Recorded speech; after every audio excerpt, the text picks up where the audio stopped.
this is an interview with Robert Shushan. The interview is conducted by Horace Sheldon, and Mr. Shushan, is it Dr. Shushan? Yeah, it's Dr. Shushan was the president and CEO of the Exceptional Children's Foundation. He is now emeritus in these positions, and this interview is being conducted in his home on March 9, 2001. All right, Dr. Shushan, Bob, suppose we start with hearing a little bit about the early beginnings. You as an individual, where were you born? Where did you grow up, and so on? I was born in Brooklyn, New York on June 23rd, 1929. That'll date me. And I spent my first 10 years in New York, and I was one of 6 children. My parents moved to Los Angeles when I was 10 years old, and that's the way I lost my Brooklyn accent. I went through the South Central Los Angeles elementary school, first Main Street and then 61st Street, which is about 2 miles south of USC. And then I went to John Muir Junior High School, which is about 2 miles south of USC. Then Manual Arts High School. And then I went to UCLA and earned a bachelor's degree, a master's and a doctorate there. But somewhere in between, I did some work at USC to earn some teaching credentials and also a general administration credential to be a superintendent over all grades from kindergarten through community college. And at UCLA, I did a dissertation on how to normalize the appearance of mentally retarded people. Not using any plastic surgery, but using the typical techniques that most individuals use on their own. They're called cosmetic techniques. However, UCLA had a professor working with me who said UCLA doesn't give a doctorate for cosmetics. And so I persuaded him that my emphasis was to give a rationale for putting a new kind of emphasis on the curriculum with respect to how to help retarded people look more normal, because many of them had looked neglected in the early years. They're less so today than they were when I first came to the field. And so that's basically an area in which I made my mark. But I came to the Exceptional Children's Foundation as a result, first of having become an uncle to a child born with Down syndrome when I was 18 years of age. My youngest of 4 sisters was 28 years old, married to a physician who just returned from the Second World War in the Pacific Theater, and they conceived this child immediately on his return, and for whatever the reasons were, this child was born with Down syndrome and was profoundly retarded. Retarded children come in all types of levels of intelligence, but this particular child was quite handicapped. And so, because of my love and affection for my sister, 10 years later, while driving along the boulevard going to a restaurant with them, I learned a little bit about the Exceptional Children's Foundation, with which they had affiliated when the organization was only 2 years old. I might mention that the organization was started in 1946, and they affiliated in 1948. And I just finished high school in 1947, and I was quite taken by the fact that my sister, because of her affection for me, had given this particular child my first name as a tribute to me, her younger kid brother.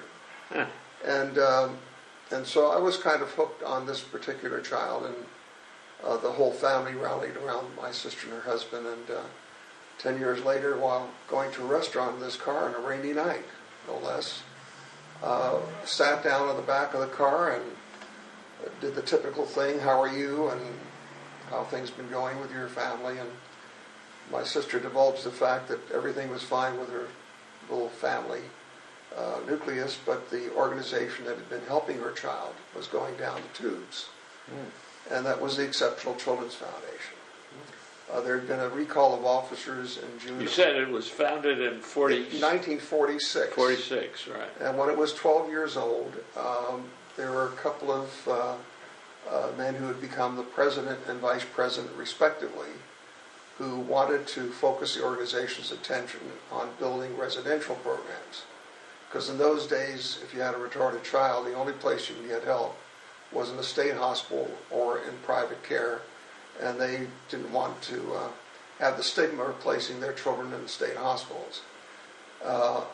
As things turned out, the major part of the membership of the organization, which was sort of a bootstrap organization made up of mostly parents and relatives and friends, the majority of members had become parents of younger children. And by the 12th year, these parents that became the leaders were not aware of how many parents wanted more programs for younger children. And so there was a big conflict between the younger parents and the older parents, because one wanted training classes and the others wanted residential for older children.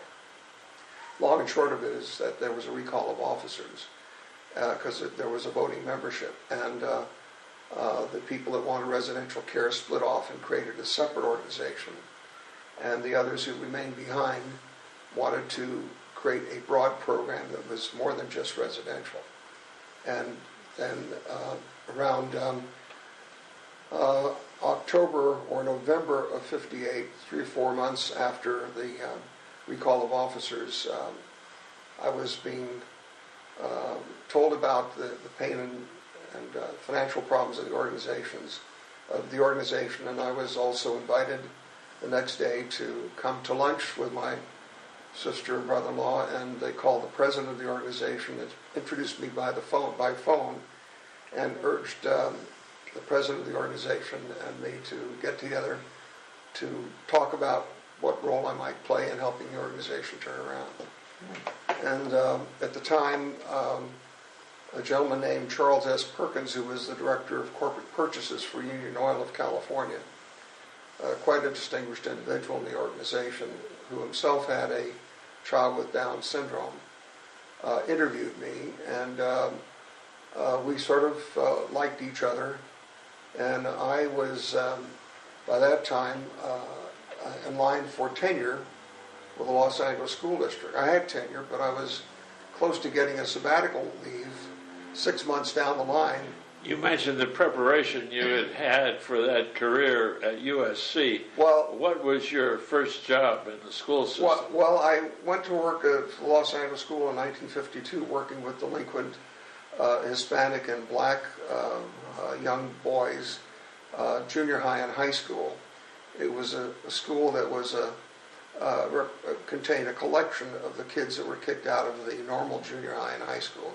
It was a very rough job, but the Korean War was on, and I had received a last-minute deferment, and that was the only job available in August, just about 2 or 3 weeks before school started in August of 1952.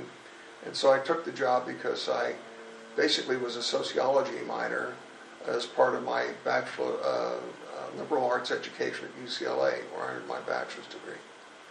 And so after working 6.5 years is the point at which I was recruited to the organization. And as a result of that recruitment, I wound up thinking it was just a temporary job, and I wound up staying 40.5 years. Remarkable.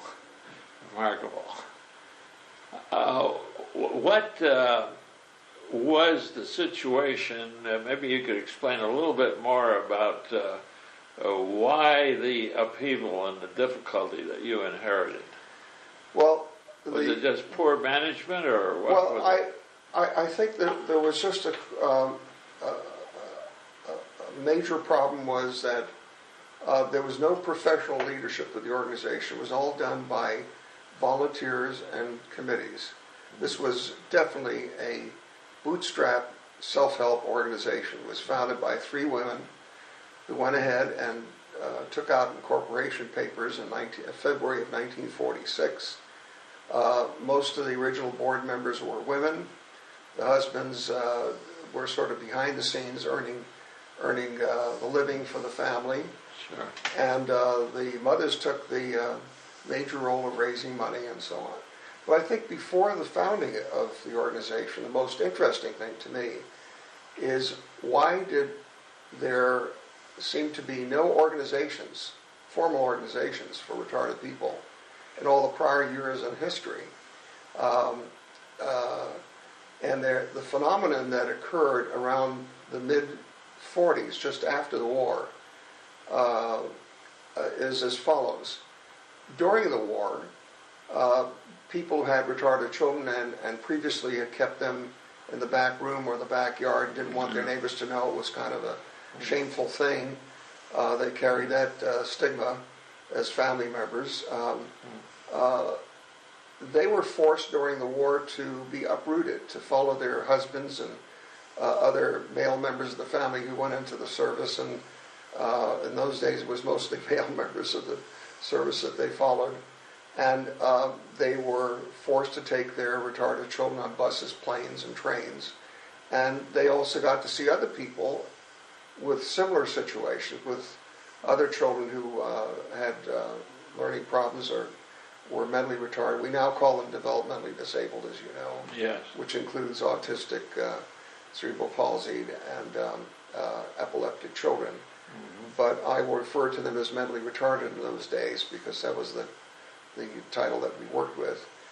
But somehow or other, parents after the war, mostly mothers, became encouraged enough to feel that, feeling that they weren't alone, to simply put an ad in the paper, as they did in Los Angeles, and in Seattle, Washington, and other parts of the country, I later learned, where they said something like, I'm a parent of a retarded child, and I'm looking for others with similar children so that we can form some group activities for them and share our common experiences. Yeah. And they originally got started establishing little training classes for these children.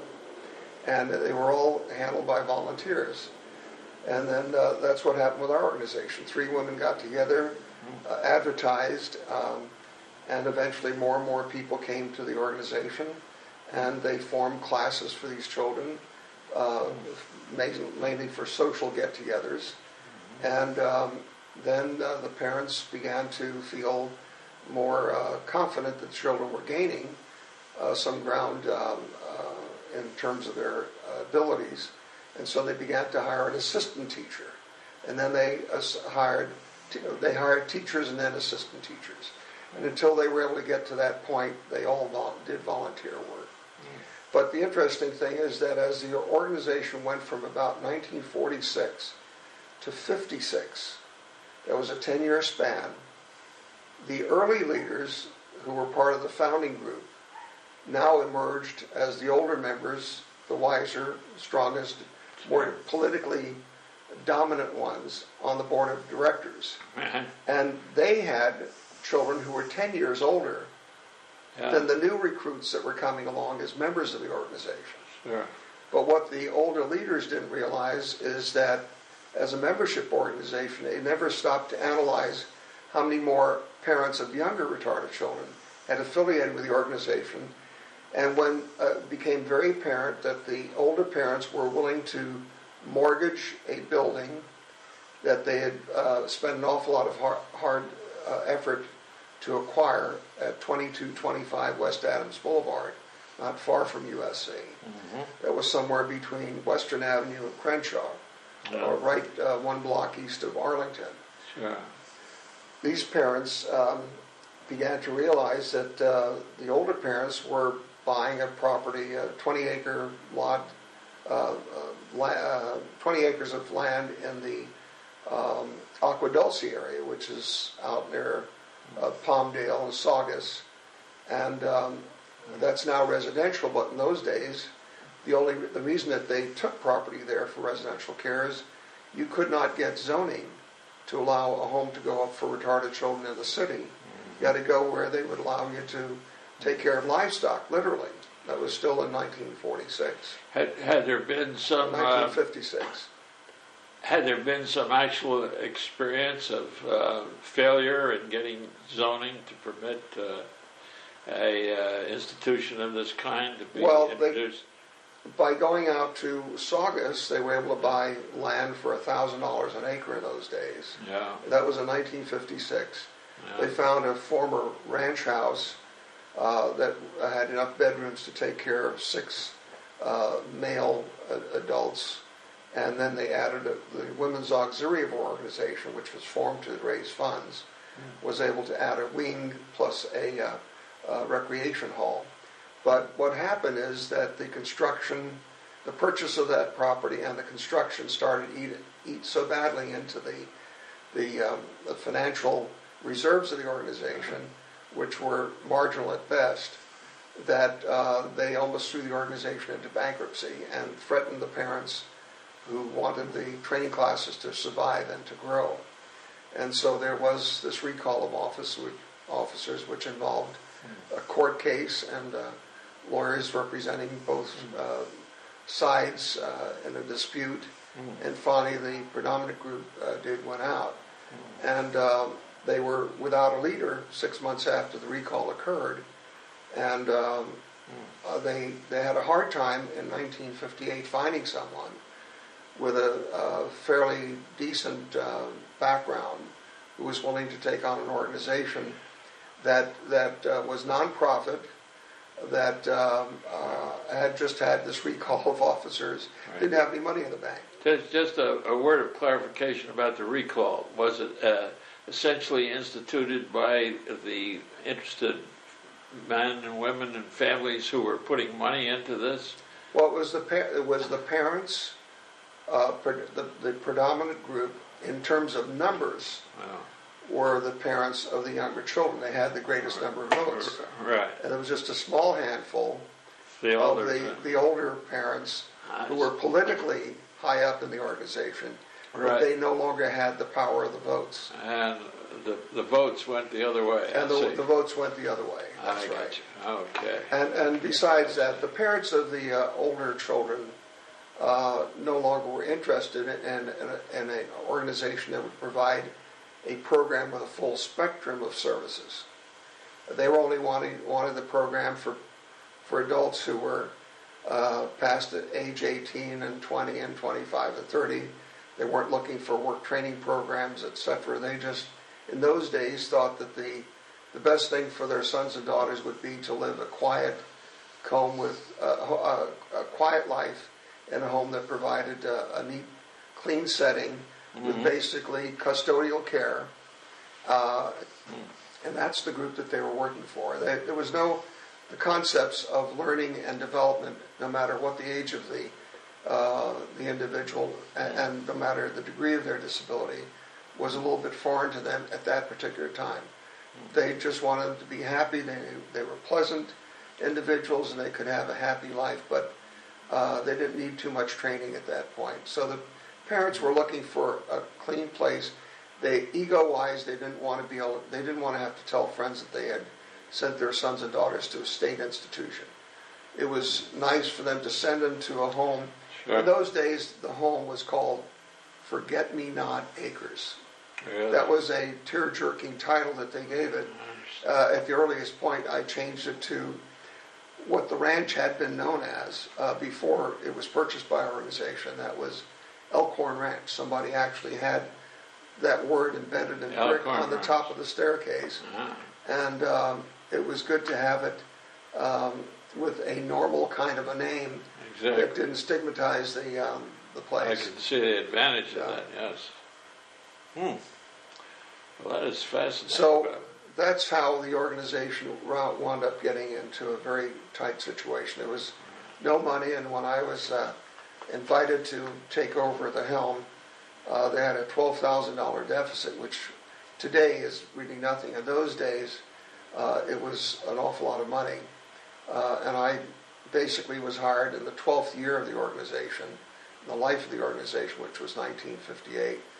And I was recruited in November, and I just gave notice, a month's notice to the Los Angeles School District, and left my job at the end of, I gave notice, a month's notice in November, and I formally took over the helm at ECF, as it's commonly known, on December 16th, 1958.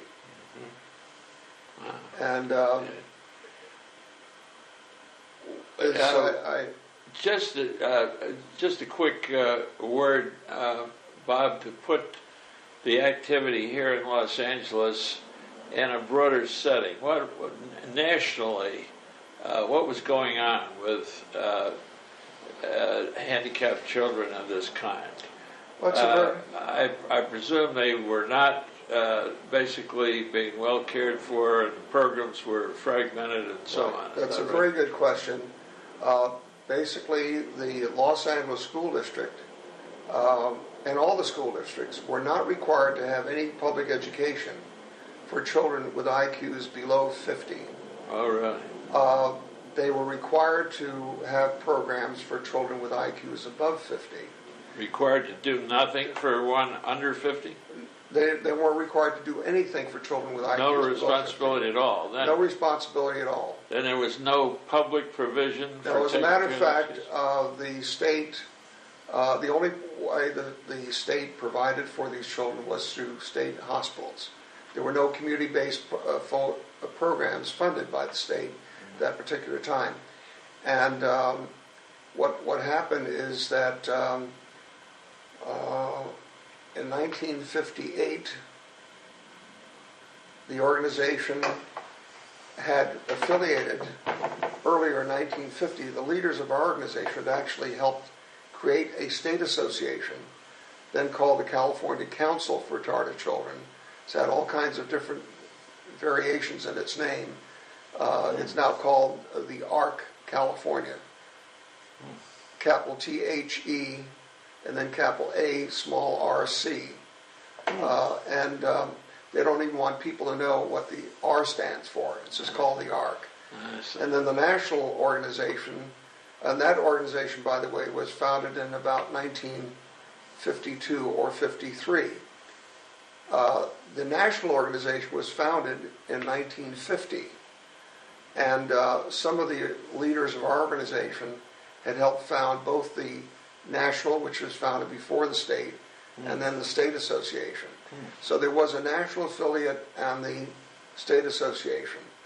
I know that for the first few years of the organization's life, the national and the state had created a logo of a boy, perhaps 12 or 14, supposedly retarded, and his face image was in a triangle, and the triangle, the half of the face was in the dark, and half was in the light, and the saying under this thing, the motto was, "They can be helped." That was the major motto that we were all working on in the 1950s, and it wasn't until John F. Kennedy took over 2 years after I came into the organization that people began to take more notice in regard to mentally retarded children and adults. And that was quite an interesting experience. So John Kennedy, I know vaguely about his family's concern about his sister and so on. Yes, right. But did he personally take an active role? Well, the whole Kennedy family took an active role because one of the sisters was placed in a Catholic residential facility in Wisconsin, and her name was Rosemary. Yes. I think Joseph Kennedy was criticized quite a bit afterwards because he didn't know what to do for his daughter, and somewhere along the line had approved of a lobotomy for her. I heard about that. And When John F. Kennedy took over, the field had a major stimulus in the form of financial support from the federal government. Between the time, as soon as he came into office, he created the President's Committee on Mental Retardation. And he had that headed up by a prominent professor in the school, head of the School of Medicine at UCLA. I'm sorry, I'm vague on the names right now, but the fact is that that committee position, the head of that committee, was just a few offices away from the president. And it was the role of this person to come up with ideas as to how the nation can catch up with the more progressive nations around the country, around the world. And the Scandinavian countries were already more progressive than we were in terms of providing residential care. They'd gotten away from institutional care, and they were having homes created within the communities. And so one of the results of having a special assistant, that was what he created, a special assistant on mental retardation. And as a result of that appointment, with that individual's leadership, they created the President's Committee on Mental Retardation, which lasted, it still continues to this day, and it had quite a bit of prominence during Kennedy's time and also beyond his time.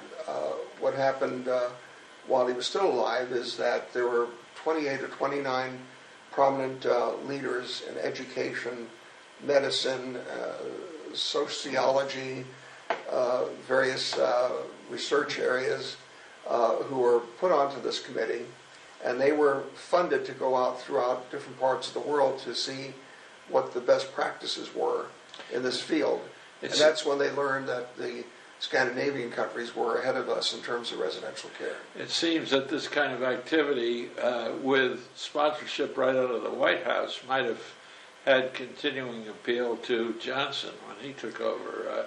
I don't know that he had a personal interest, but... Well, it was continued. Yes. I mean, the President's Committee on Mental Retardation was continued through each of the followed on, and it still exists to this day, so far as I know. Yeah. And what happened is that there was a small book that grew out of that study by these members of the committee, and that was used to come up with ideas as to how to stimulate things to happen at a quicker pace in each state.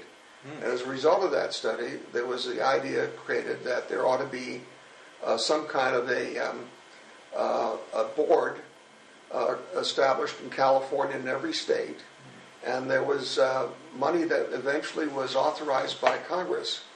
It was not only appropriated, but it was authorized to give a $50,000 grant to every state in the United States to create a group that was parallel to the President's Committee. It was a state committee that would study what the needs are of mentally retarded children. And then as a result of that, there were efforts at the local level to create, at every county level, to create area boards.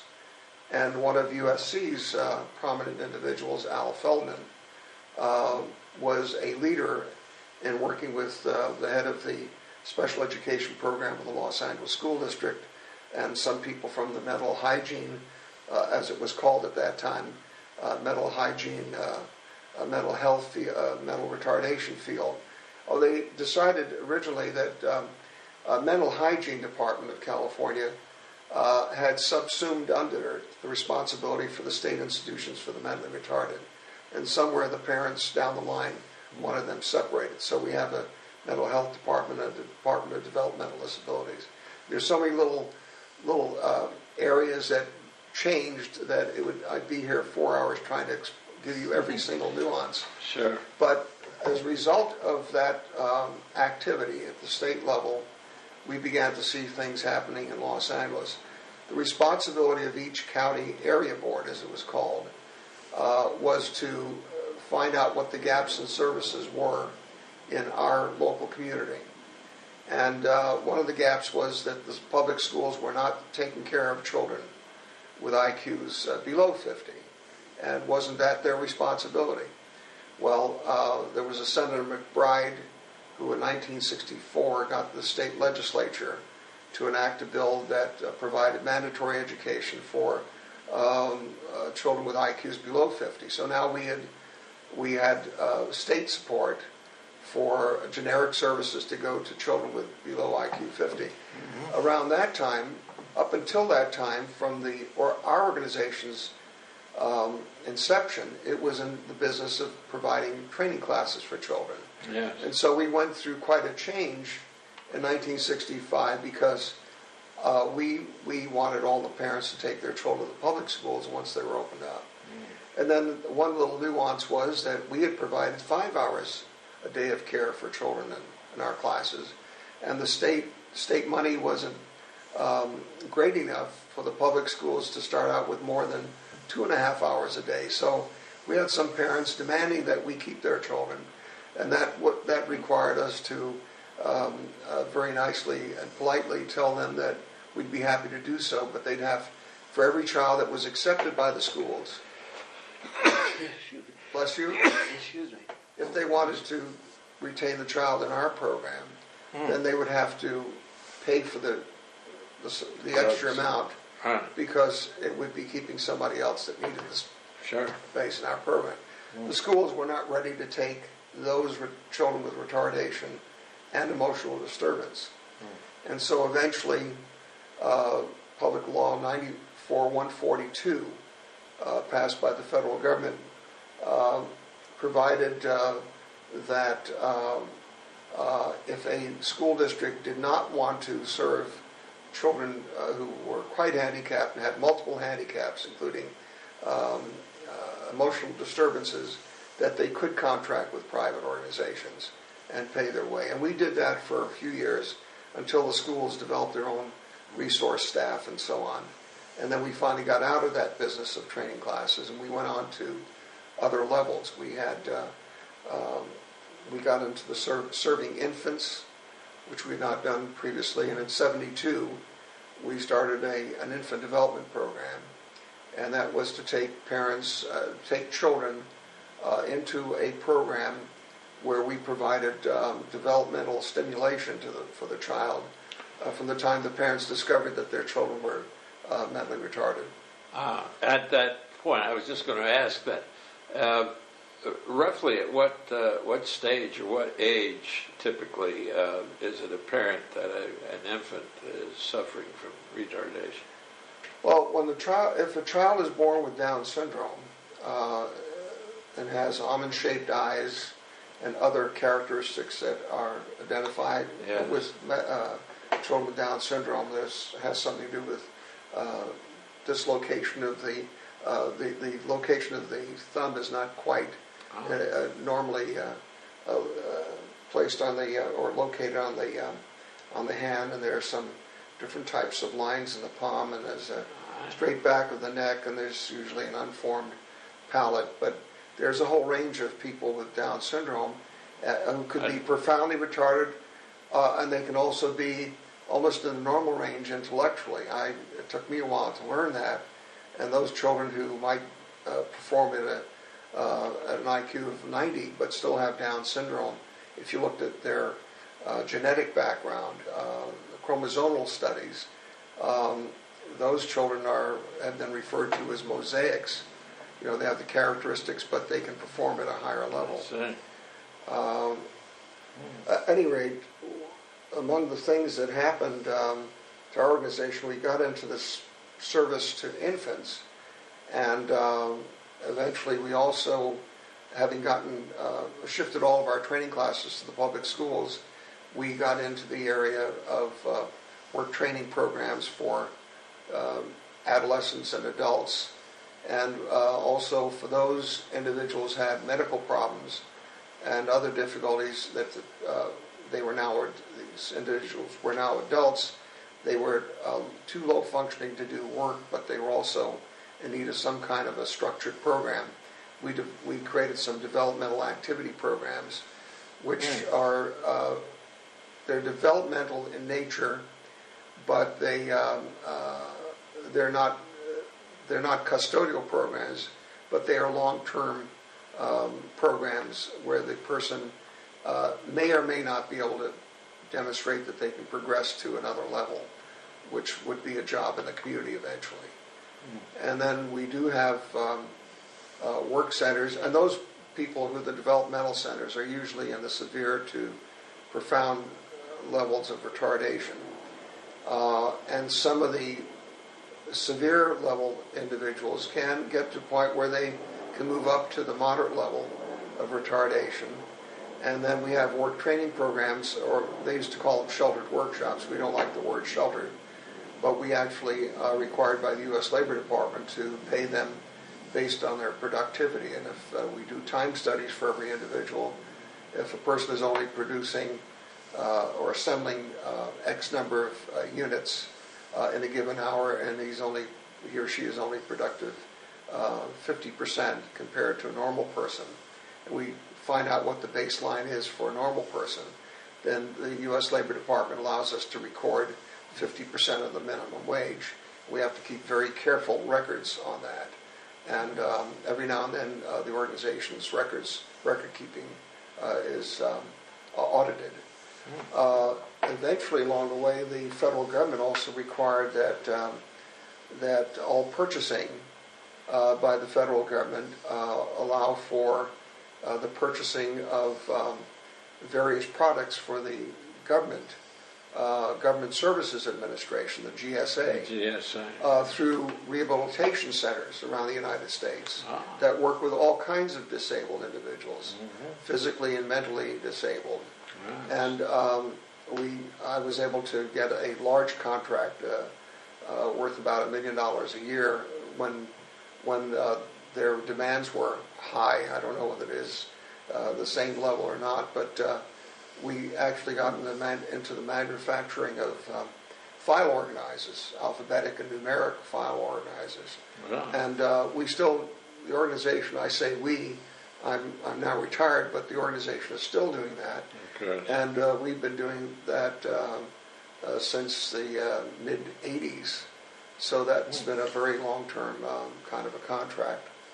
At any rate, I need some more questions to this is absolutely fascinating and extremely informative, Bob.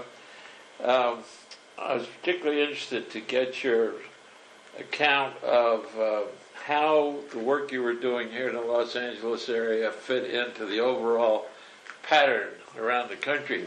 What would be your observation as to the adequacy or inadequacy of the whole complex of programs nationally now devoted to assisting the problem of mentally retarded young Well, as with the stimulation that all these states and the local communities received from the Kennedy years and the legislation that grew out of his leadership in this particular area, I think that we are way ahead of where we might have been, but not enough is being done in the area of research. I still feel that more needs to be done in that area. As a matter of fact, in a report produced by the President's Committee on Mental Retardation during Nixon's years as president, Nixon signed the opening sheet of an annual report by the President's Committee on Mental Retardation,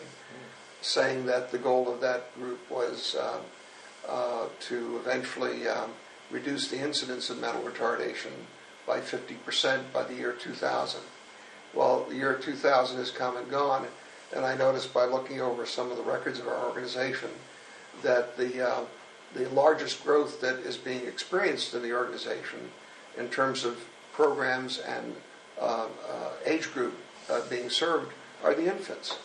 And why is that? Because for one thing, we have an increased level of drug use by mothers, alcohol use. We now know that there's something called fetal alcohol syndrome. Yes. And babies that come out of the womb, if their mother's been taking drugs, are fairly well damaged. Yeah. And so, for some reason or other, the organization is experiencing a groundswell of more babies being brought to the organization's attention, needing these developmental programs. What was the reaction of professionals, people such as yourself, Bob, when President Nixon set forth this objective? You said reducing the incidence Of mental retardation by 50%. Well, we all applauded that because it was a nice goal to have. Right. Unfortunately, not too long after that, maybe 2 or 3 years, the economy was weak enough so that I was put in charge of a committee to gather all of the other organizations and their leaders and to bring 1,000 adults with mental retardation by buses down to the county courthouse patio.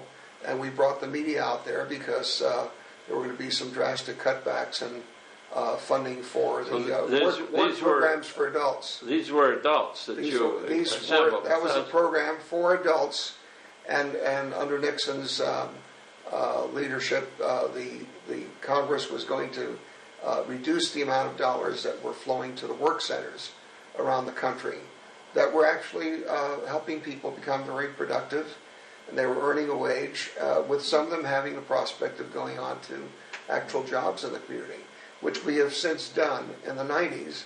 There's been a big push for supported employment in the community, where we take some people out of our work centers and place them in jobs in the community, and they're earning more than minimum wage. We have some individuals, we have a team of about 20 individuals that do serve as a support team to the regular maintenance people at the Ronald Reagan building downtown on 3rd Street in Maine.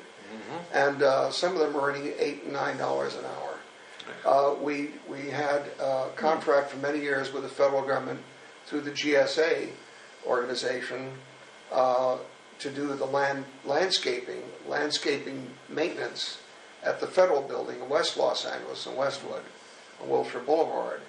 And we did that for many years so successfully that we were given an opportunity to bid for the interior of the building maintenance work. And so we have a large number of individuals that are working there at this point doing that kind of work, and some of them are earning $10 or more an hour.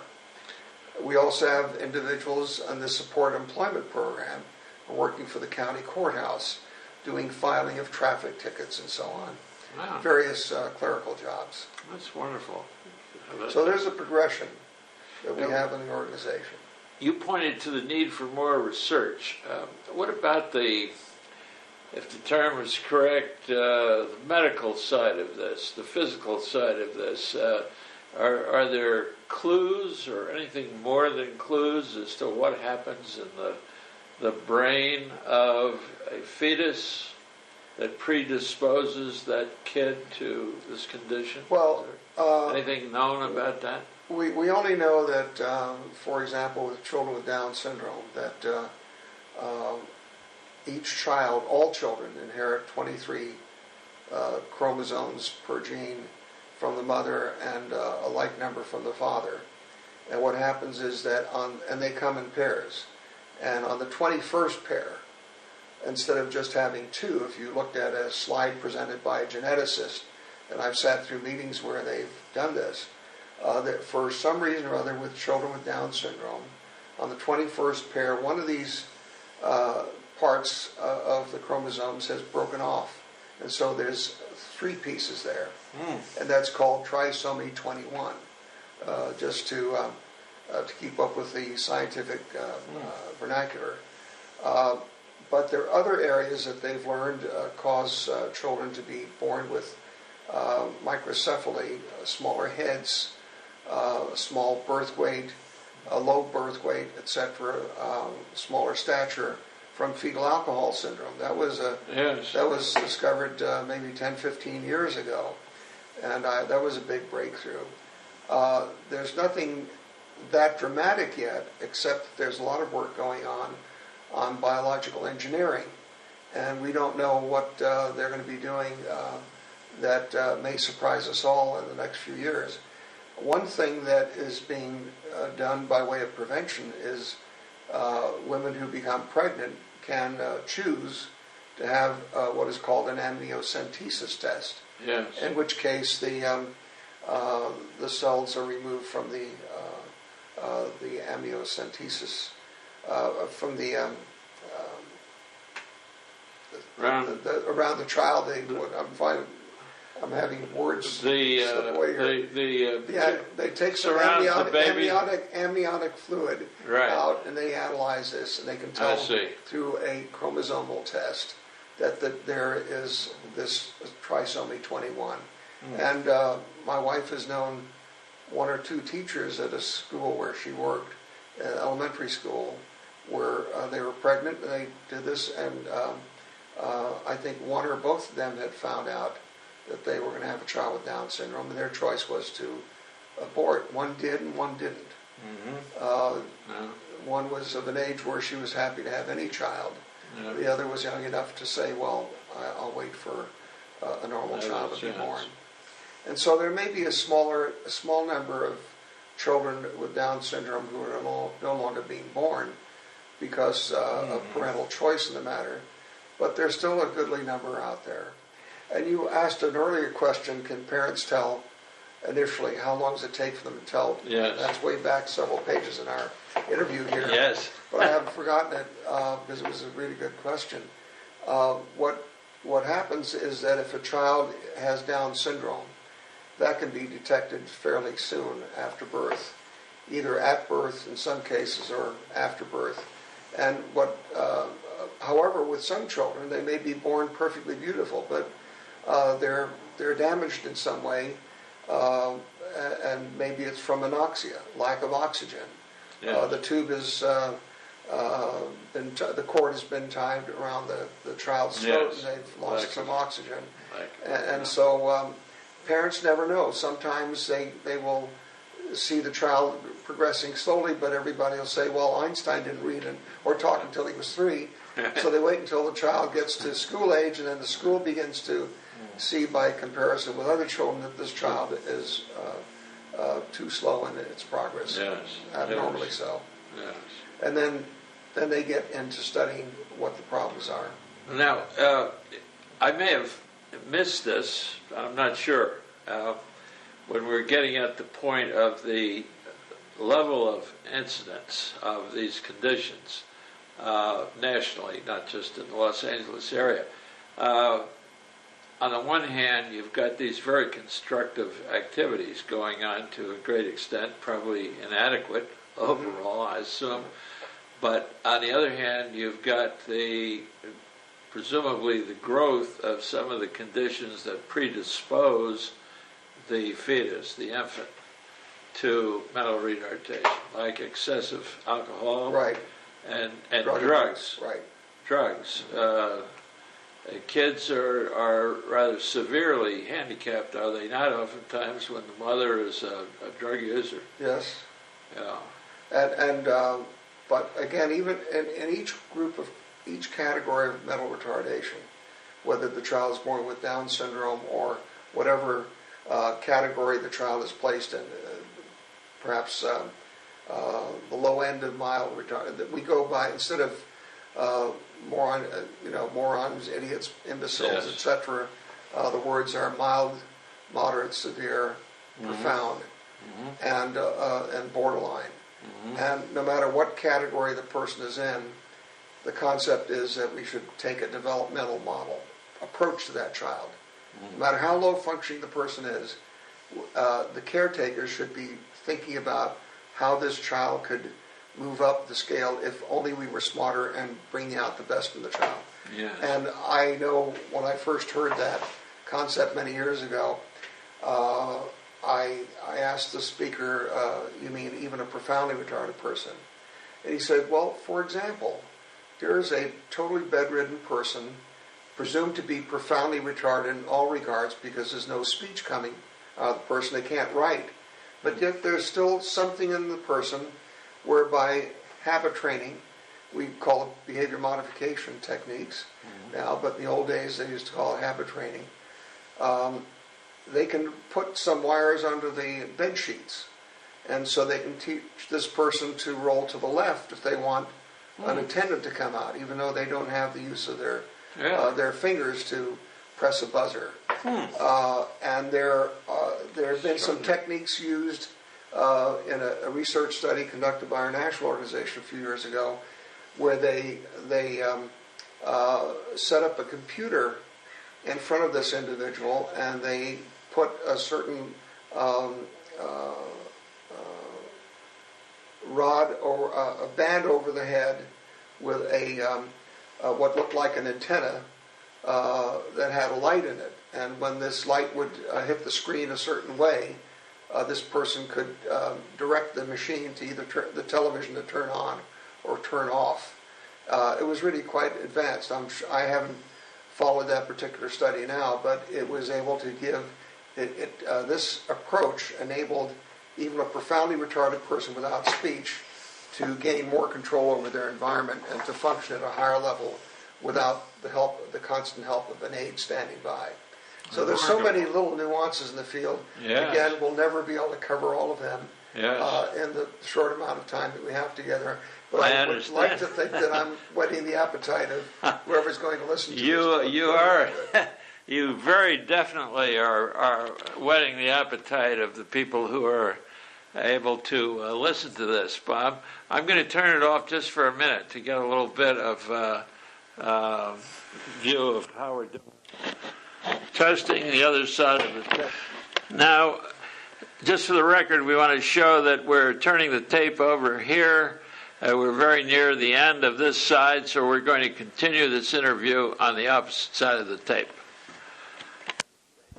I'd like to begin by mentioning that while Bob and I were chatting when the tape was off, he said that he had not adequately responded to one of the questions I had raised.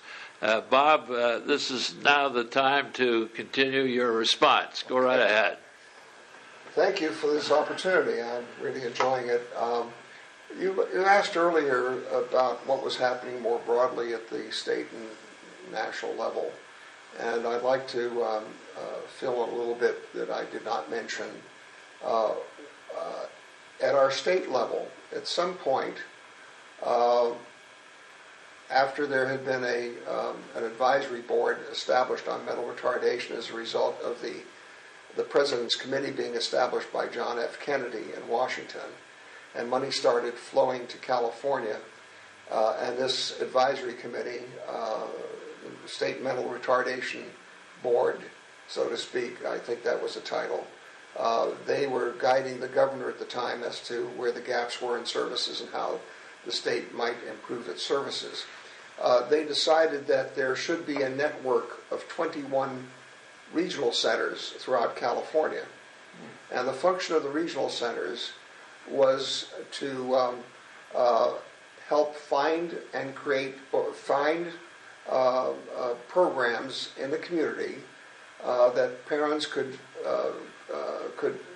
from which parents could receive help for their children, whether they were infants or school-age children or young adults or senior citizens. And this network of 21 regional centers concept resulted in 7 of the 21 being established in Los Angeles County, because Los Angeles County contains approximately 1/3 of the state population.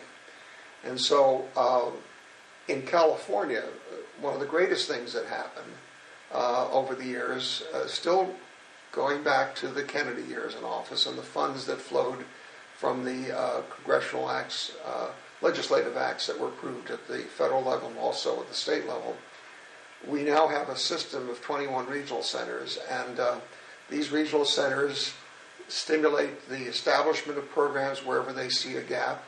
They find a service provider. They like to call them vendors. I don't like the word vendors because the Exceptional Children's Foundation, in my view, was a service provider, not a vendor. But to the extent that we're reimbursed for services by the state, and we're reimbursed through the regional centers.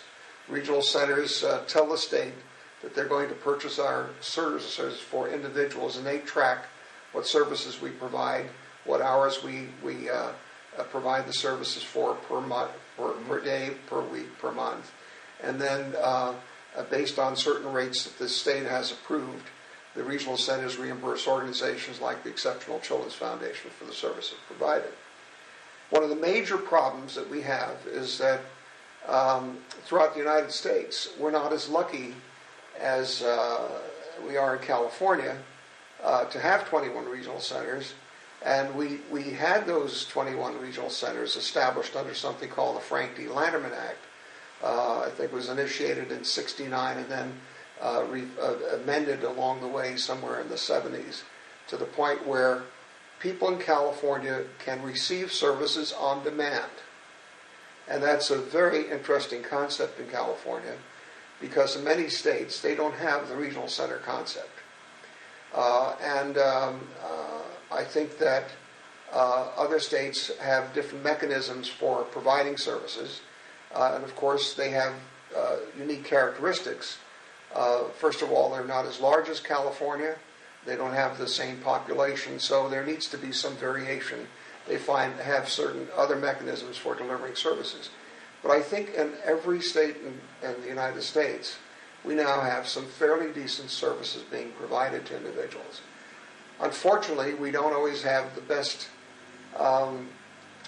trained individuals with all the credentials that we'd like them to have, because the state usually fudges a little bit on how much they're going to invest in our field versus other areas of society's needs, where they may, for political reasons, feel that it's more important to invest those dollars. And so we're always vulnerable to the threat of losing the dollars that we have or being held fast on certain fee rates for a year or two or three, which means that we're always providing services at a loss. And with inflation, during the inflation years, we were sinking at a great speed from one year to another and having to wait for fee increases to be approved by the state, even after 3, 4, or 5 years for some programs. Perhaps this is a good point for me to ask this question I've had in mind. In the present circumstance, do you have the agency, when I say you, your agency, is it funded by a mixture of public and private money? So what part of it is privately raised? And where does the rest of it come from? State funds? State funds cover approximately 50% of the costs of services. And my belief is it ought to be greater than that, but it's not. And what I found is that it's always been a struggle to raise funds from the private sector. The parents of the children and adults that we serve don't have very much money. We tended to specialize in service in the metropolitan area, and some of the folks do not have the incomes that people do in some more affluent areas, and so it's hard to expect parents to contribute to the dollars that we used to get when society had. In central Los Angeles, for example, we had a different population. When I first arrived at the foundation, it was predominantly Caucasian, and it's predominantly Hispanic and black, and a mixture of folks, but they tend not to be the more affluent individuals in society. Sure.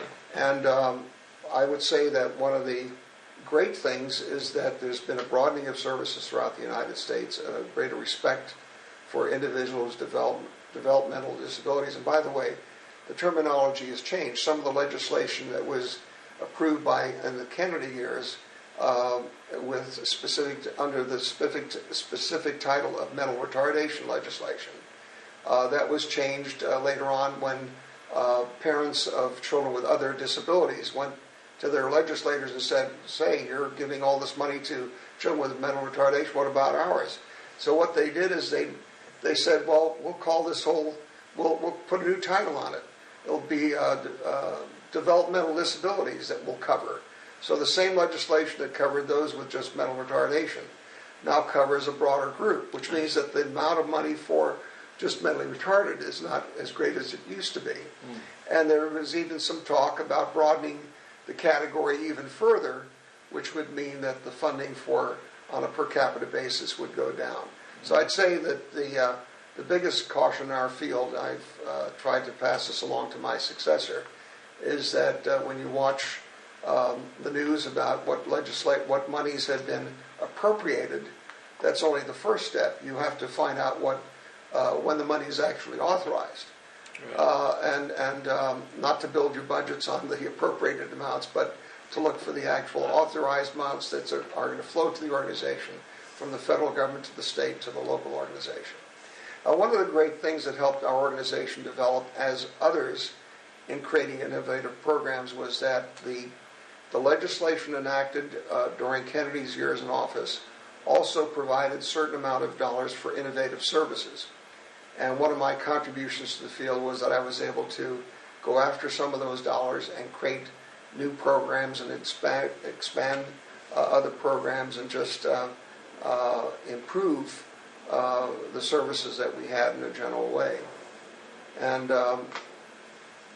with that, I'd like to tell you that our field is further ahead than it has been, but that it's a constant struggle in a nonprofit organization to make sure that the dollars you thought you had yesterday are still going to be there today and tomorrow. And if not, how are you going to make up the difference through fundraising efforts? And the tax laws change. As a matter of fact, under President Bush, we're now faced with the possibility that the estate taxes will be eliminated.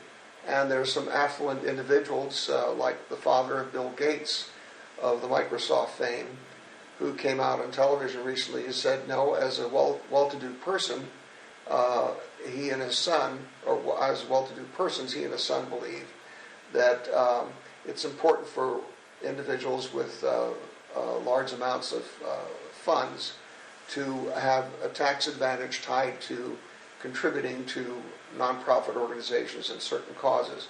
And if there's no threat of a tax on their estate, they wouldn't. A lot of people would not be giving for private causes like our organization.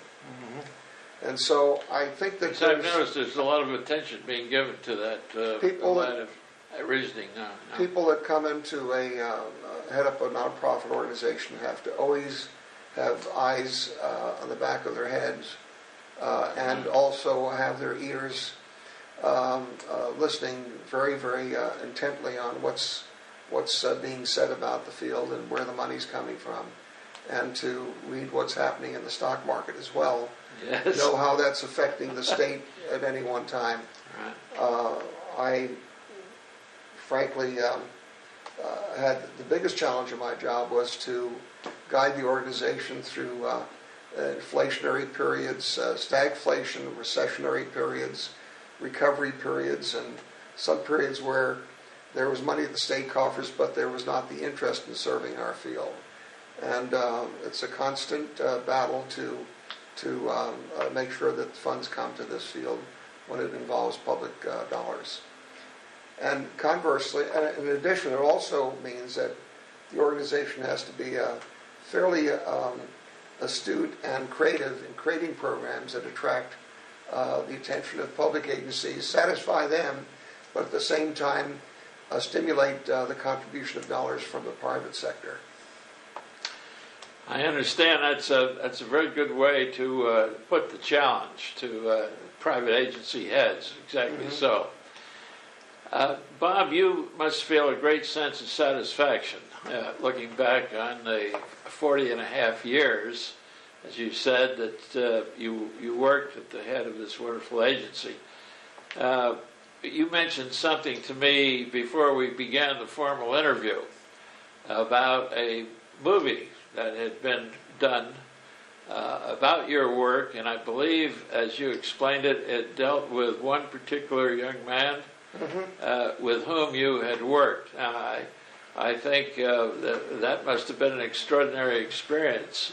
Not many of us ever have the opportunity to have a movie made about any of our life's work or any small portion of our life's work. Why don't you tell us a little bit about that? Well, I'll kind of blend my career to that story and the other areas of my satisfaction in the field. I had no idea that this would be an area of life that I'd want to make a commitment to professionally for all these years. As I said, I started off because I had a nephew with retardation and a sister I cared about a lot in her family, her husband, her normal 2 other sons, and I wanted to do something, but I didn't think I'd stay forever.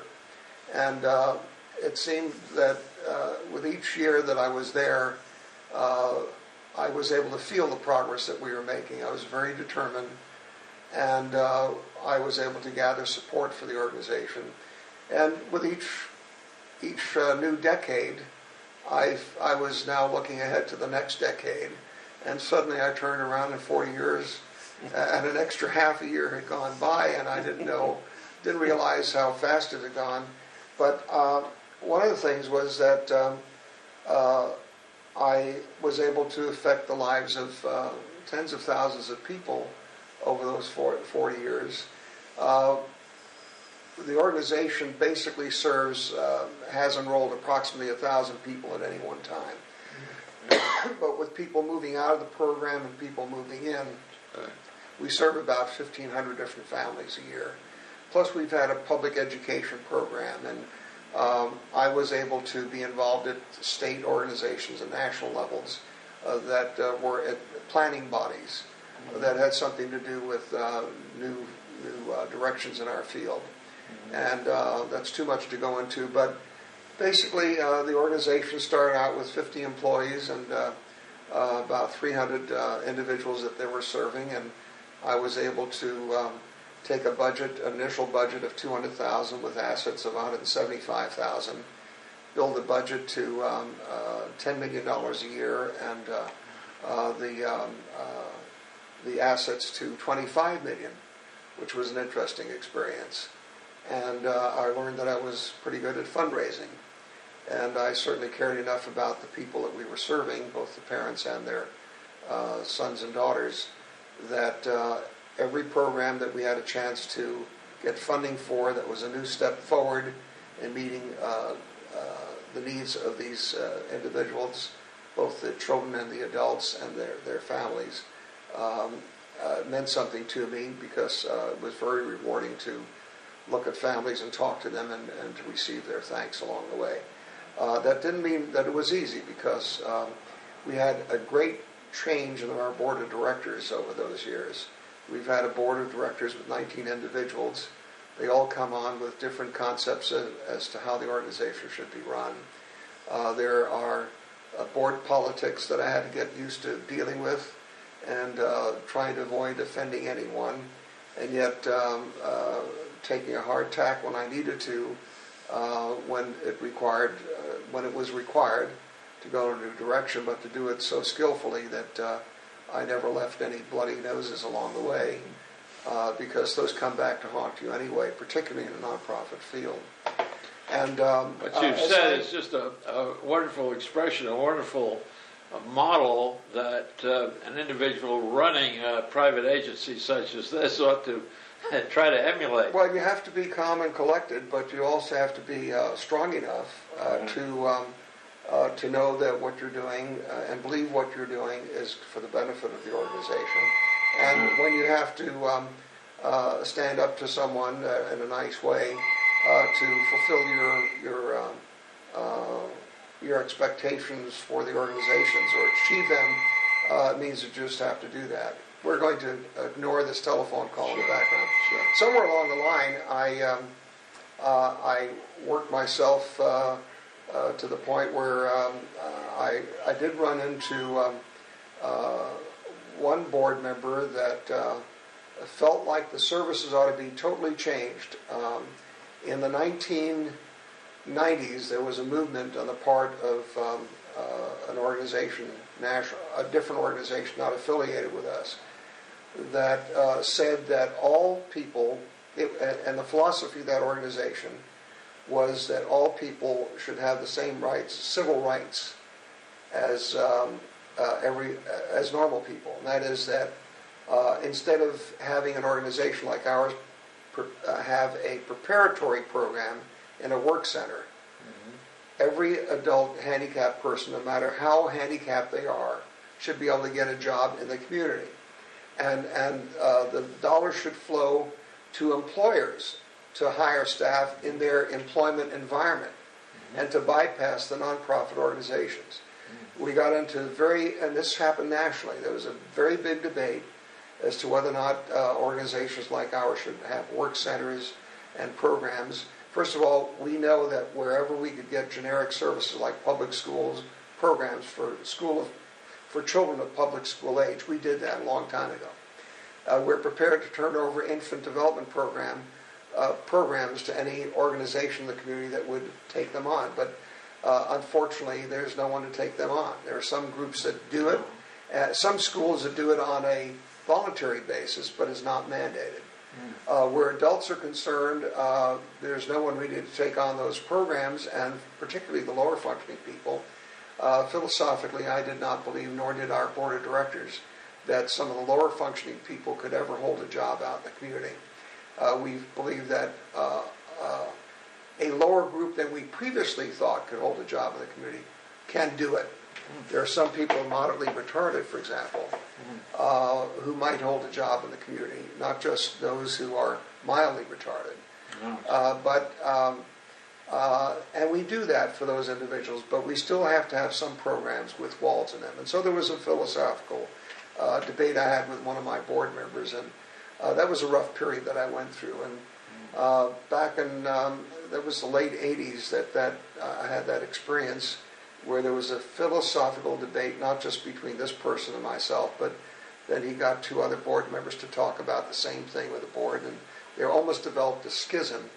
And fortunately, the majority of the board stuck with the direction I wanted to go in. And we actually had a vote one night, and the majority of the votes were with me to continue with what we were doing, but to still always keep our eye on the opportunity for us to move somebody out into the community if they had the ability to do so.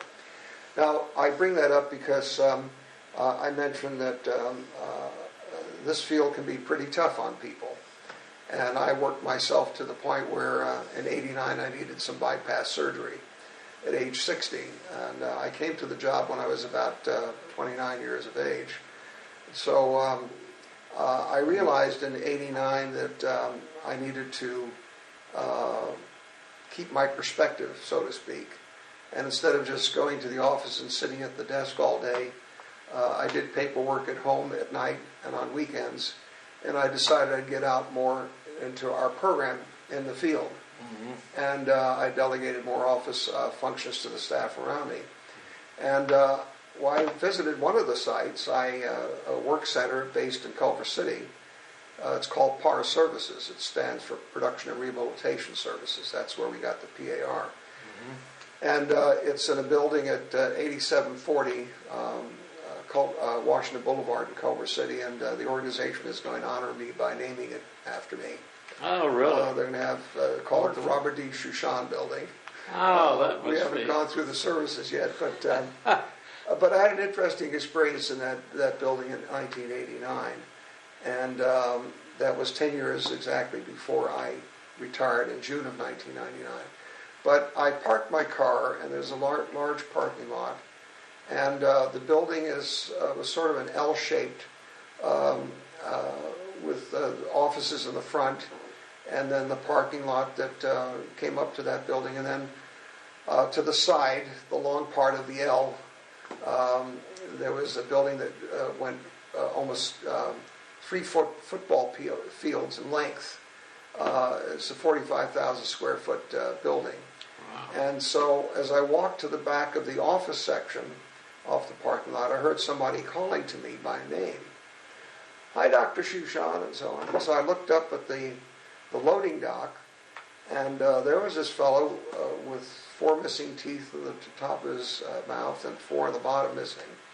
And he had long hair. He looked very scary. He had a very scary look to him.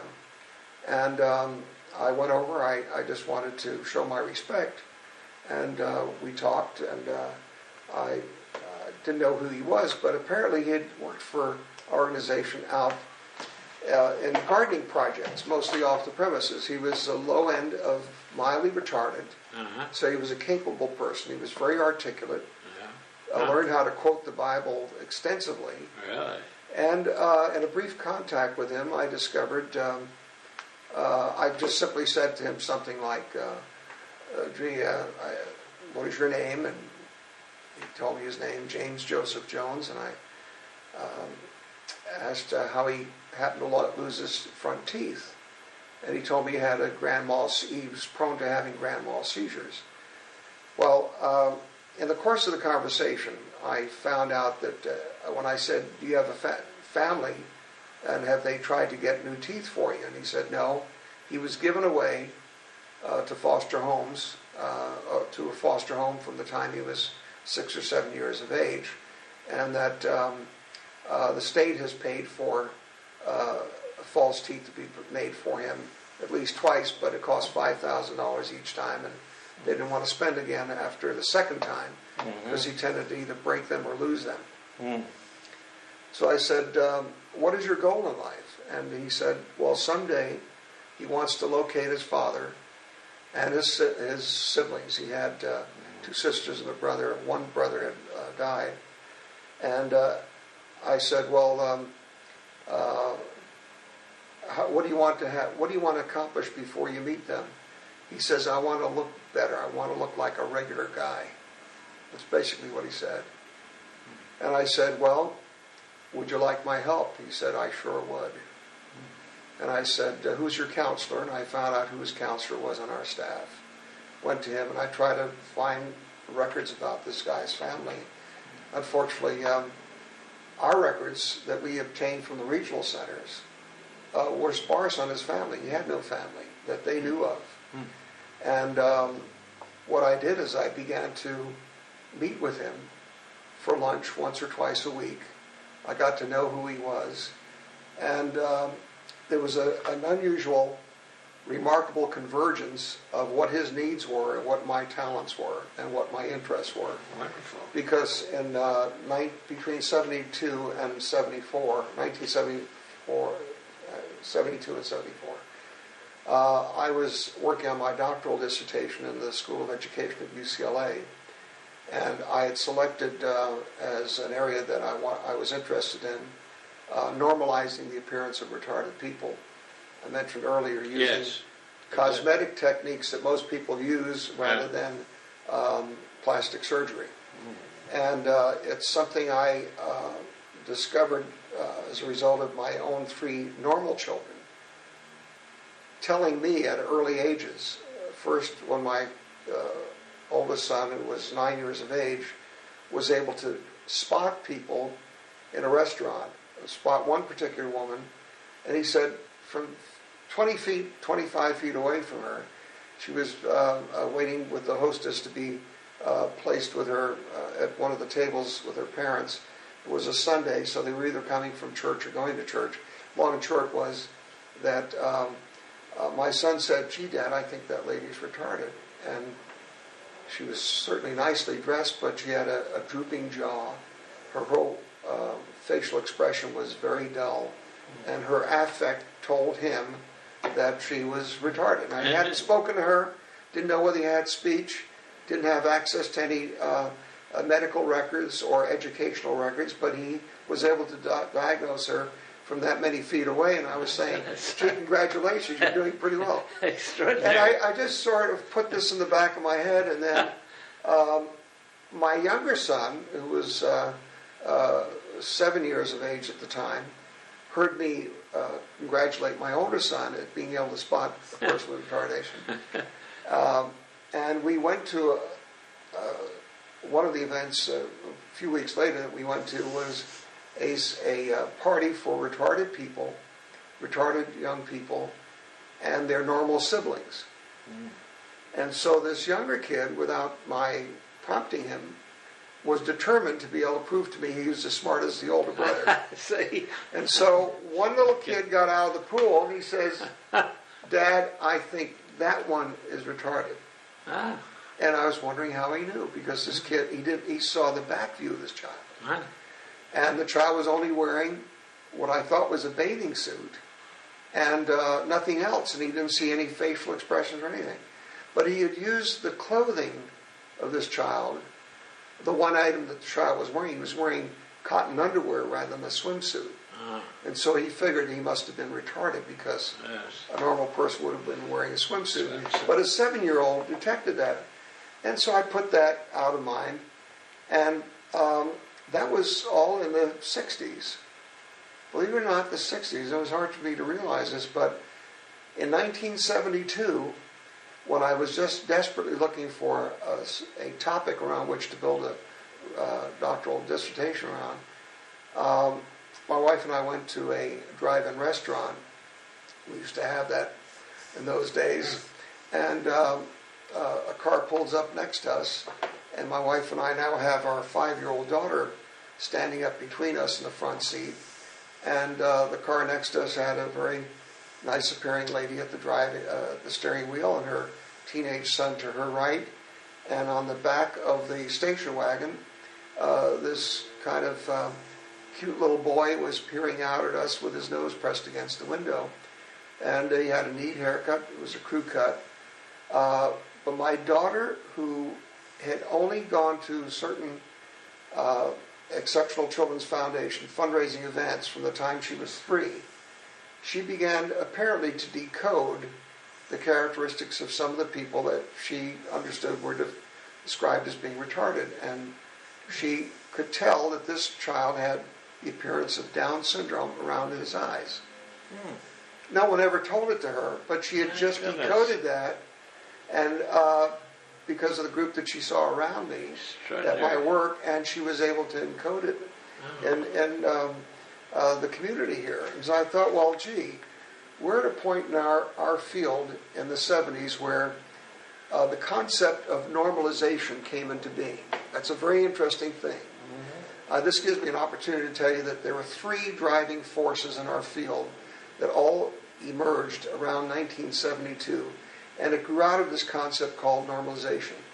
The executive director of the Swedish Association, his name was Bengt Nirje, Nirje, I believe. He enunciated a principle called the Normalization Principle. And that principle said, it doesn't matter how handicapped a person is, the more normally you treat them, you're not going to make them necessarily normal, but the more normal they are apt to be, if it's in them to be that, or to take on a degree of normalcy. That's a very important concept, because we hear of people who abuse their children, they don't treat them normally. Then they wonder why they go out and shoot their fellow students in school programs. And I think of the prison population. They're not treated necessarily normally. Everything is structured, and we stigmatize them to a greater extent than maybe than they're accustomed to, and that reinforces all of the negative behaviors that they come out, and some of them come out of prison worse than they were when before they went to prison.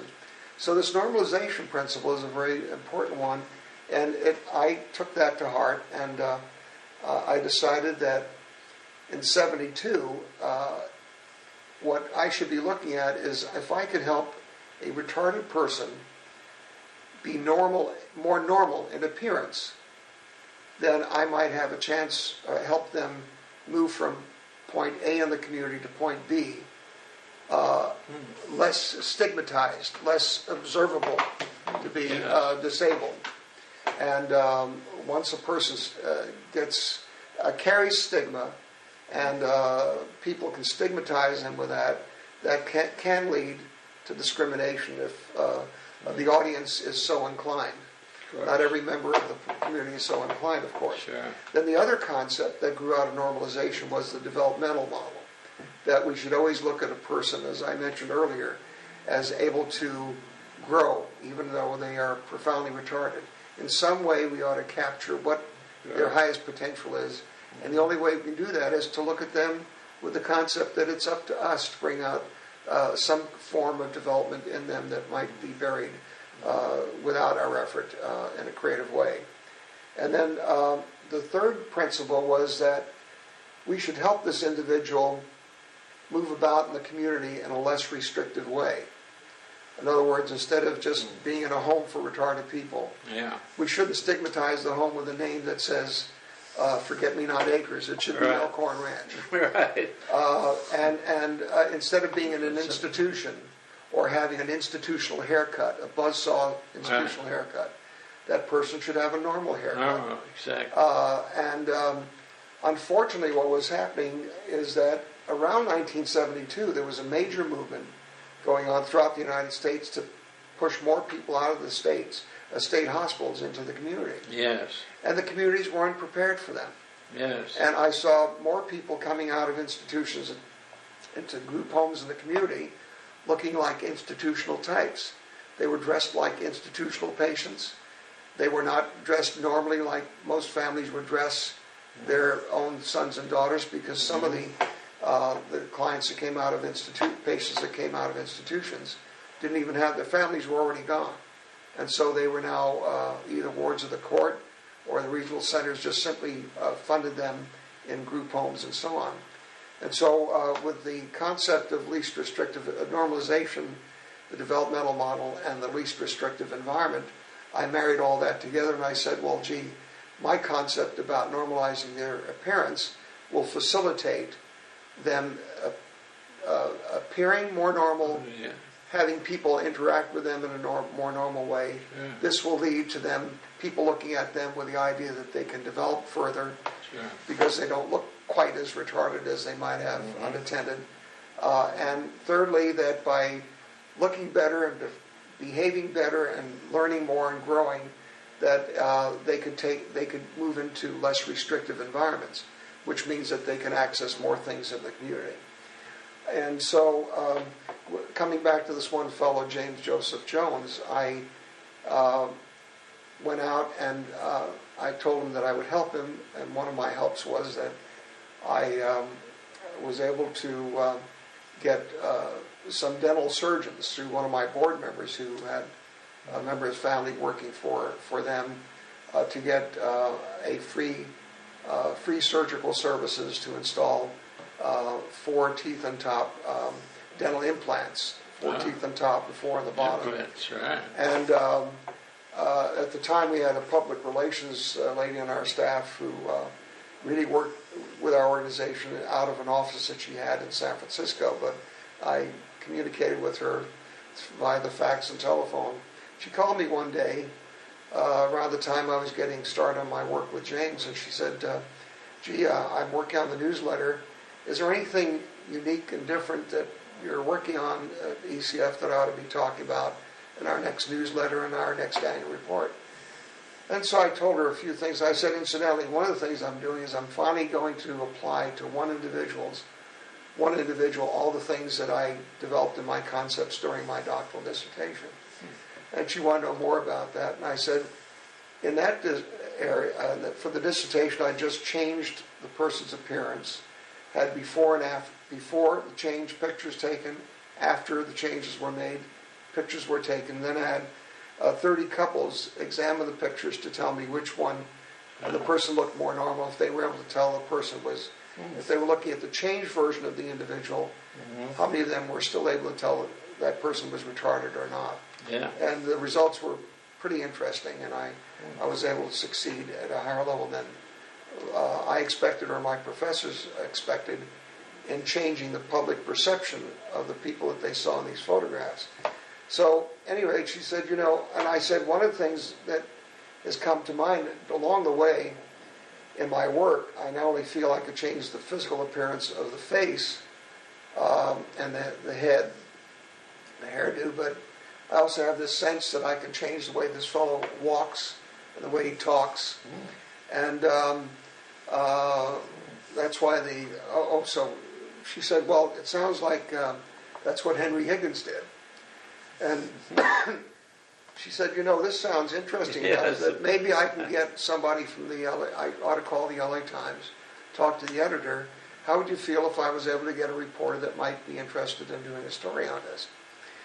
Well, what happened next is they found a lady who had done a study on plastic surgery for children. She had done an extensive article on that. Yeah. And she had an interest. She heard about this story, and it sounded interesting to her. And so the Times assigned her to work with me and follow me and my work with this fellow for 1 year. Yeah. And there was a photographer. Followed you. And so whenever I get Really? a window of time, once or Really? twice or even 3 times a week, to visit with James, take him out for lunch, and then also work with him on not only just his appearance, but the way he walked and the way he talked. This woman followed me, and we took some pictures and so on. A few weeks, 3, 4, 5, I guess 5 or 6 months later, I'd never seen the pictures that were being taken. When I finally got, it took 9 months for the dental implants to be fully installed. There's a lot of preliminary work they do with the gums and so on. Sure. And I began to transform James quite a bit in his appearance. And then I started working with hairstyling for him and so on. I began to dress him differently. And I also changed the way he walked and the way he talked. And this woman, the photographer, came to me one day, and she just simply said, I absolutely had no idea. I thought I knew what you were talking about, but this change is absolutely remarkable, because I had followed this business about plastic surgery. I had no idea you could have accomplished such dramatic change with this person this way. Well, what happened is that the LA Times published a wonderful article in the Sunday, October 6, 1991 issue of the LA Times magazine section. And it was a 9,000-word article with photographs and so on. And the next day I was flabbergasted that 6 motion picture producers called me to want to buy the story rights. 6, not 6, 1, but not 6. Like 6. Wow. And so one of the attorneys in our board and I met with each of them. We interviewed them and tried to determine their interest and so on. Some wanted to make a film of it, and then we decided that sometimes films take an awfully long time. And we were told that if we went ahead with a television production, that it would be done quicker and so on. Long and short of it is, these people bought the story rights, finally persuaded CBS to put up money for what they call development. They hired a writer. The writer followed me for a few months with James. And as a result of CBS putting up the money, I had already found James's father in Florida. Oh, you. I had found him early on, long before the picture deal came along. And however, with the CBS funding, I was able to bring James back to Florida to meet his father, whom he hadn't seen in all those years. Really? And his stepmother. And so that was a dramatic piece. Anyway, indeed. It took 9 years because CBS didn't think the first script was dramatic enough, so they waited some time, hired another writer. 9 years. And then the executives at CBS changed over. So it took 9 years. Suddenly in November of 1999, I get a call saying that there's a go-ahead green light on this project. And they got started in December of 99. They finished the film, and it was aired on February 28th on CBS as a Sunday night movie of the week. Really? And Donald Sutherland played my part. Mary McDonald played my wife's part. And they had Matthew Fox, who played in one of the television series, played the part of James Jones. But the interesting thing is that they could not, they didn't want to make the actor who was going to play the part of the handicapped person look as scary as the real person looked initially. So they toned down his physical appearance, and they just had his behavior act a little bit strangely in terms of his behavior. So I didn't think the movie came out quite as dramatic as what it turned out, what it actually was in real life. However, it made an interesting story, and I'll be happy to file a copy of that, a summary article that the San Francisco Chronicle produced on this bigger article. There's a one-page one that I can file with this particular Good. tape. Yes, I'm sure we ought to have those for the record as part of the archives. Yes. Good. Well, that is a fascinating experience. Well, I don't know whether I've covered all that you wanted, but Well, again, we could be here 10 more hours. Right. It's very hard to collapse Bob, 40.5 years into just 2 hours of tape. I know what you mean. I think you've been marvelously effective and articulate, and described a wonderfully fulfilling life experience of your own, and you've given it a setting so that we can appreciate how it fits into the overall. Well, I want to thank you so much, Bob. This has been a wonderful experience for me. I've been intensely interested in it, and I know that the people who are able to listen to this in the archive will appreciate very much what they've learned from you. Well, I hope so, and if they want to find out more, they're welcome to contact me, and I'd be glad to meet with them. Are you maintaining your interest in retirement in this area? Yes, I meet periodically with my successor, and he usually has a list of things he goes over with me, and we kind of talk about it, and I give my opinion.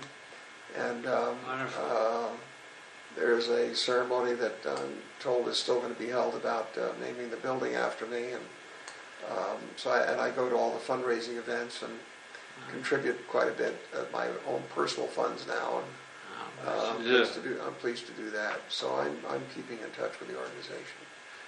Well, as I mentioned before, there are very, very, very few people who have a television movie built around their own experience and a building with their name on. So, well, I didn't expect to. What more can you ask for in one life, Bob? Oh, one other thing that I might mention for anybody that does want to make dedicate their lives to this field, the organization was sufficiently grateful so that they gave me and my wife a trip to Alaska. Oh, really? When I graduated into retirement. So that was kind of a nice thing. Within 6 months to have a film, TV exposure, and also the trip, and plus the naming of the building. So I do feel that I did it for intrinsic rewards. I was very satisfied internally with what I did.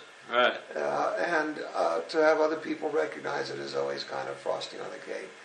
Incidentally, the organization is one where I personally believe organizations like ours should get as many generic organizations to take on the services, if and when they can. Sure. I feel that there are other agencies ought to be serving infants to a greater extent in their development.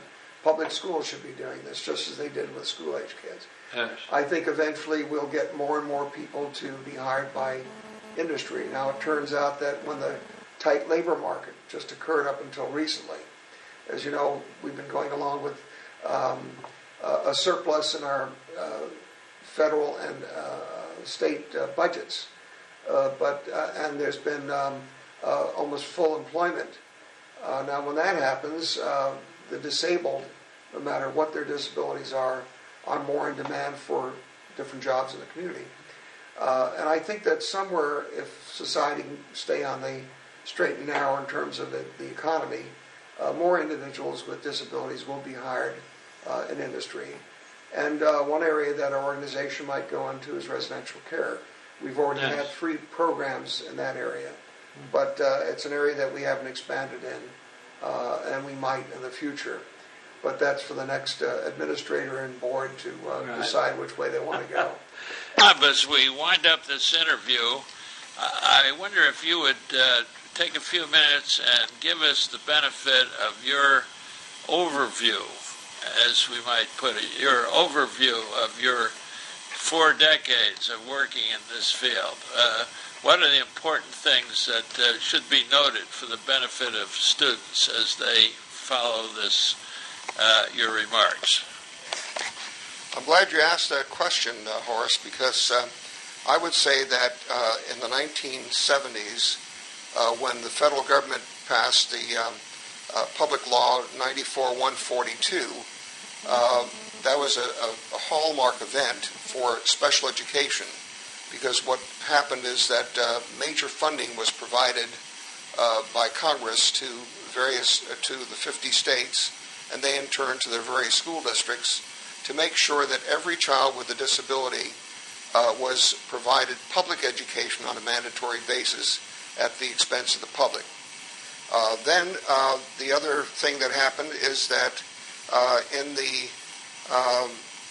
1970s, 80s, and 90s, as a result of that Public Law 94-142, we've been able to move special education from segregated classes and bungalows on various ends of the campus to mainstreaming the children on regular campuses, from segregated campuses to mainstream on regular campuses, albeit in separate locations on the campus. And then we've moved from mainstreaming them from regular campuses. Handicapped a mentally retarded or otherwise developmentally disabled child is of school age, they should be able to be included with other regular kids in normal classes. That this is working effectively despite what could be... There are complications, and it works well where the administrator is behind it and the teacher's behind it. There is a struggle that's been going on the last 10 or 15 years. Some people don't like our children. Some parents argue that need separate training, and that they lose out when they're moved into fully inclusive classes. And there's some parents of regular kids or normal kids that resent the fact that the teacher has to take time to work with a handicapped child. You're absolutely needs that they provide a teacher. There's always some push and pull on the teacher's time. So there have been some problems, but legally it's the right of families to be able to demand full inclusion. And then if it doesn't work out, then they can battle the school, and parents of regular kids can also battle to argue the contrary. There's a big debate about that. But where it works very well. And where it doesn't work, there's a little bit of chaos, and we don't know where that's going to lead to in the future. So that's something to be watchful about. The thing that has happened in addition to full inclusion is that as a result of the Rehabilitation Act of the 1980s, where Congress had provided a major amount of funds to states to beef up their departments of rehabilitation so that more funding would go for more severely handicapped, retarded people and others with other severe disabilities. Because heretofore, departments of rehabilitation throughout each state only served higher functioning people who they could definitely get out to jobs. And now Congress had enacted funds to push the states to help even moderately or severely retarded people to get to a point where they could hold out in the community. And now we've also moved to the Americans with Disabilities Act of the 1990s. And that was a major bill that occurred, and that basically guarantees the right to all kinds of disabled people, including the physically disabled, to cuts in the curb so that they can move their wheelchairs, special bathroom privileges. Bathrooms are designed to accommodate people in wheelchairs and so on. And retarded folks also have certain benefits under that. They have certain rights that they would not have had in the past. And we also have moved to the point where out of the 2 to 3% of the population that are retarded, technically 85% of them are capable of having some kind of a job in the community if people work with them on that. You say about 2 to 3%. 2 to 3% of the population. And there are people that argue. Some people say it's only 1.5%. Right. But major metropolitan areas